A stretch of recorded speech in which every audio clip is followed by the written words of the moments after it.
YouTube vinyl community, Temptations fans, random people on the internet. My name is Giggens. We are here today to talk about the Temptations' 1977 album, Here to Tempt You. Get it? Here to Tempt You.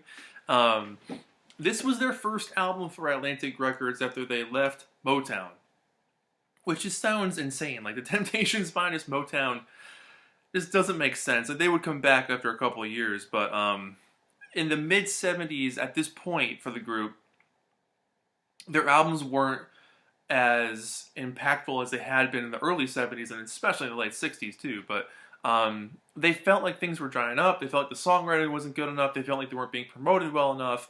They kind of felt like they were getting pushed aside for some of the newer stuff coming out, for the newer groups coming out.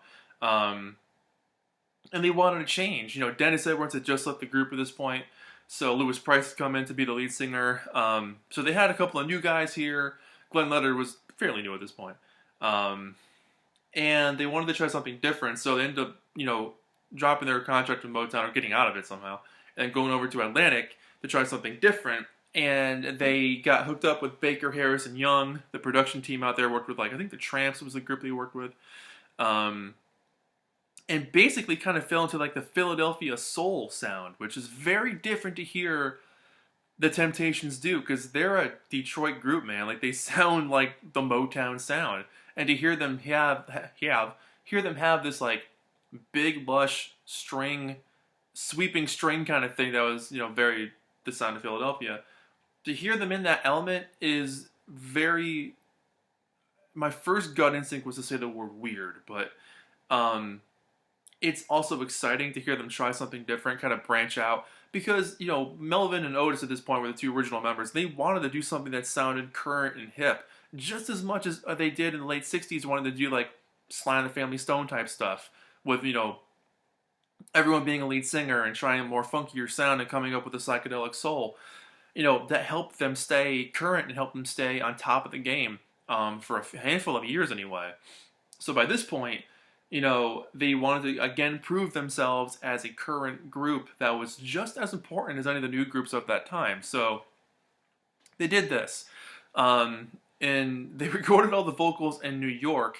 And rumor has it, when they showed up, all the groundwork for all the basic tracks was already done.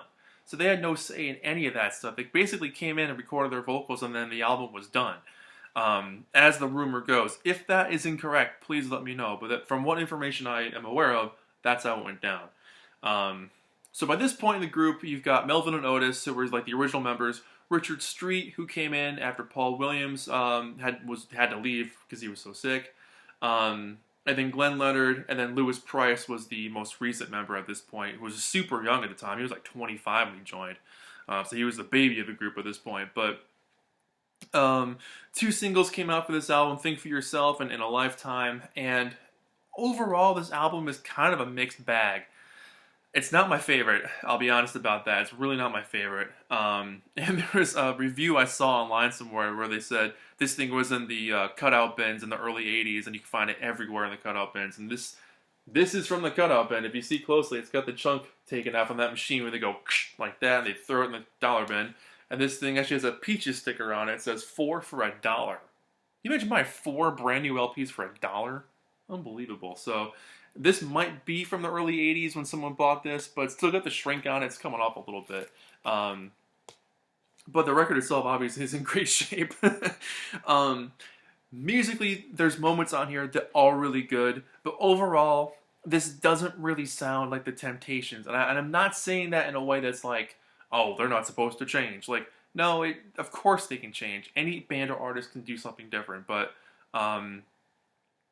this doesn't have the same connection to it. And I've read some things about how people are oh, Louis Price was too new, so he didn't have the connection vocally or the blend with them yet. I don't think that's the case. I think he was just fine with them. But, for me, this album's a little rough to get through. There's parts of it that sound like it's trying too hard or trying to be current. There's rumors that the production team of Baker, Harris, and Young weren't giving them the top-notch material and giving the good stuff to other groups.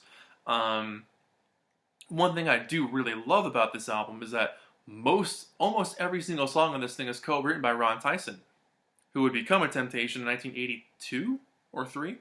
He's been there ever since.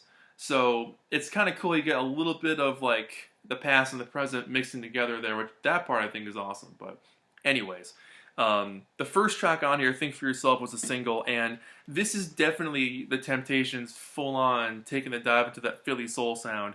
Um, it is super catchy though. This is a decent song.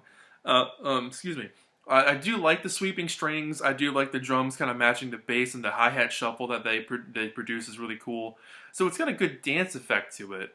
Um, and it's definitely the Temps trying something new for sure. I do like hearing Melvin's voice at the bottom there. As you get a little of that familiar feel, being like, okay, it's still the Temptations. There's Melvin. Good. We're good. Um, it's a catchy song. It's totally got a bit of a disco flair because that's just what was around at that point in time. Um, does it sound like the Temptations? A little. Does it sound like them doing Philly soul stuff? Yeah, 100%. So, not bad. It was a single. I don't think it did too well for him, but it was a single. Um, the next song here, "In a Lifetime," Glenn Leonard sings this one, and this one's actually really, really good. I like the string arrangement on this one, and the horn arrangement, the way they blend together, I think is really cool. Nice catchy chorus. The Melvin sounds awesome at the bottom end here, and I'm gonna bring up Melvin a lot because I love his voice, but hearing him on here with a couple of the newer guys, it's a little bit of like hearing the old school, being like, oh yeah, there's the Temptations I remember. But this track in particular, it's a pretty warm ballad. It's sweet, it's soulful, really nice sing-along chorus on this thing, and it's got some really good harmonies too. This track should have been a hit. This one in particular, if any song on this album should have been a single that was like a really big song, this should have been the one. There should have been a really good backing for this track, but it is what it is. It can't go back in time. Track 3, "Can We Come and Share in Love." This one has Louis Price on lead vocal. He's the new guy at this point.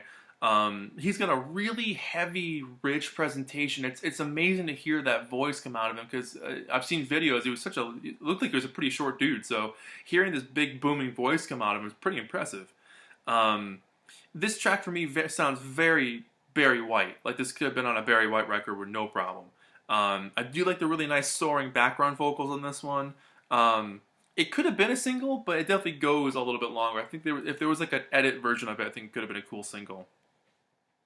And then side one ends with "She's All I've Got." This one's pretty cool too. I think Richard sings this one. I can't really tell. I think it's Richard, but I like the descending melody line in the chorus, which is always, I'm a sucker for that. The piano breakdown I think is cool. The horn section paired up with the strings are nice, of course. It's a fun, poppy, upbeat, catchy track. Not too much to say about it. It's a good album track. Side 2 starts off with "Snake in the Grass." This one for me, I wasn't really feeling this one. I do like the "Watch Yourself" refrain. I think that's kind of cool, but it feels like it goes on forever. It feels like it doesn't stop, but it's repetitive. It just doesn't do much for me. It sounds like it's trying really hard to have fun, and it kind of shows. So that track isn't for me. "It's Time for Love" is the next one. Yeah, also written by Ron Tyson. This is that song. It's like going for the whole peace and love kind of thing, which I like. Lyrically, there are some really good lyrics here, but I feel like the production gives it this really cheesy element that doesn't feel sincere or coming from an honest place. And maybe it is. Maybe that's just my ears, being 40 years after this record came out. It's got kind of a little bit of an over-the-top moment here and there vocally, which is fine, to kind of change things up, but not my favorite again on this one either. Lyrically, like I said, I do like that it's about peace and love because I'm all about that too, but this track in particular just doesn't really do it for me. "Let's Live in Peace" kind of follows that as well. Lewis again on lead vocal for a really good ballad. I feel like the shifts on here are pretty cool, and the overall mood has a nice atmosphere to it. Excellent background vocals on this track. This one has a really good, like classic Temptations vocal thing going on in the background. Dig that. The last 2 tracks in the album are a couple of my favorites, and it's literally because some of the old guys are singing here. So, "Read Between the Lines" is Otis, a very rare lead vocal from Otis Williams, founder member of the Temptations. But his voice is great. He's got that silky smooth, mid-range vocal that just takes hold, man. And it's a role he plays so well vocally that just works so good for him. Um, the overall track is upbeat. It's got some good kick to it. It's sprightly. It's energetic. Glenn's falsettos on it are perfect. The chorus is just fun and dancey. It's just a really good upbeat track. So I really dig that one. Yeah, great way to kind of close out the album with this one. And the last track, I Can Never Stop Loving You, with Melvin on lead. This is great to hear him do like a tender ballad. I mean, he sings lead every once in a while. And sometimes he gets super deep and low, but there are times where he kind of brings his voice up, which I like hearing that a lot, to hear his different, the different ranges he can cover, because he can do way more than just that bottom end bass. But it's romantic, it's soulful, it's definitely, again, catchy, but a really nice touch to the end of the album to hear something from Melvin. So yeah, and that's kind of it. So let me show you what the record looks like here. The Atlantic Group. Whoop. I love that label. That Atlantic label is so cool. And side 2. This was also released on 8-track and cassette, and it finally came out on CD as a twofer with Bareback, the album that came out after this, also on Atlantic, which I did a review of a long time ago. Here's the back cover. Great shot of the guys. I'm digging these suits. I mean, these are some funky suits, man. These are really cool. So they talk about a really good story there. But, yeah, I mean, the album cover, for me, I mean, look at Melvin on the album. He's just having a good time for himself. I feel like the pictures on the album cover are my favorite part of this album. I like the name of the album, like Here to Tempt You. I think that's really cool. They used Tempt and Temptations earlier in their career, so here it's kind of a revival to see it again. The logo is very cool. I like the font they chose for that, but not my favorite Temptations album by far. And I like a lot of their stuff, and I still don't own all their albums. It's something I'm working on, but this thing for me, it's really middle of the road. I'm probably going to give it like a 5 out of 10, which is one of the lower ratings I give. I don't think I've ever given a Temptations album a 5. It's definitely not my favorite. I think I liked Bareback better. I can't remember. I'll have to play that again. I haven't played these two side by side, so I'll have to do like a read through, if you will. There's moments on here that are good. Like I said, the last 2 songs, Read Between the Lines, and If I Can Never Stop Loving You, I think are really cool. Think for Yourself and In a Lifetime are really good. So I'd say about half the album is pretty good. But the rest of it just sounds kind of awkward. Like it's just not. It doesn't sound like it wants to. It just sounds like it's trying too hard. Which is something that Temptations never felt like, ever. They always sounded so smooth and natural and comfortable and in their element. And I really think it's because they showed up and the music was already done. So it could be something about that. Anyways, gonna give this thing a 5 out of 10. It's definitely worth a listen. Not my favorite, though. My name is Giggens. This has been The Temptations, here to tempt you, from 1977 on Atlantic Records. Thank you so much for watching. I'll see you guys in the next video. Bye-bye.